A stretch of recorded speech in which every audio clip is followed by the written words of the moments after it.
ଗାଁ ଗଣ୍ଡା ହେଲେ ଛାନିଆ ପାଞ୍ଚୁଥିଲେ ଓଡିଶାର ଘୂର୍ଣ୍ଣି ବାତିଆ ମଉକା ମିଳିଛି ଖାଇଦେବେ ରାଜନୀତିଆ ଆଜିକାଲି ନେତାଙ୍କର କହଳ କଥା ଗରିବର ଉଡିଗଲା ବାଉଁଶ ବତା ବାହାରେ ଭଦର ଘରେ ବ୍ରାନ୍ଦି ବୋତଲ ଗରିବକୁ ଭଣ୍ଡି ଦେଲେ ଖଣ୍ଡିଆ ପାଲ ଅଟଳ ବିହାରୀ ଜାହାଜରେ ଘାଇକି ଘାଇ ସରପଞ୍ଚ ମାଗିଆର ଦର୍ଶନ ନାହିଁ ମକା ଚୁନା ଚଣା ତେଲ ଚାଉଳ ପାଲ ରିଲିଫ ବଣ୍ଟା ହଉଛି ଆଣିବ ଚାଲ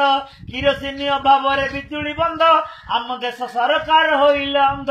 ଭୋଟ ବେଳେ କହିବେ ମଉସା କକା ବନ୍ୟା ବେଳେ କୋଶଳା ନାହିଁ ରେ ଦେଖା ହୋଟେଲରେ ଖାଉଛନ୍ତି ଛେନା ରାବିଡି ଗରିବର ଭାଙ୍ଗିଗଲା ଭଙ୍ଗା ଝୁପୁଡି ନେତାମାନେ ଲୁଚେଇଲେ ଲଉଟୁ ବିଡା ରିଲିଫ ବାଣ୍ଟିଲେ ସଳେ ଚାଉଳ ଚୁଡା ଆସିଲା ଝଡ ବତାସ ଭାଙ୍ଗିଲା ଘର ଗୀତ ଲେଖିବାକୁ ମତେ ମିଳୁନି ତର ଆହୁରି କଥା ଶୁଣ ଭାଇ ଭଉଣୀ ପଞ୍ଚାୟତ ସେକ୍ରେଟାରୀ ଚୋର କାହାଣୀ ବାଡେଇଲା ଛାତ ଘର କିଣିଲା ଖଳା ଏଥର କରିଛି ସୁନା 15 ତୁଳା ଭଉଣୀକୁ ପଠେଇଲା ଭେଣେଇ ଘର 10 ଭରଣ ଜମି କଲା ଏଥର କିଣିଲା ମହିନ୍ଦ୍ରା ଗାଡି ହେଲା ମାଲିକ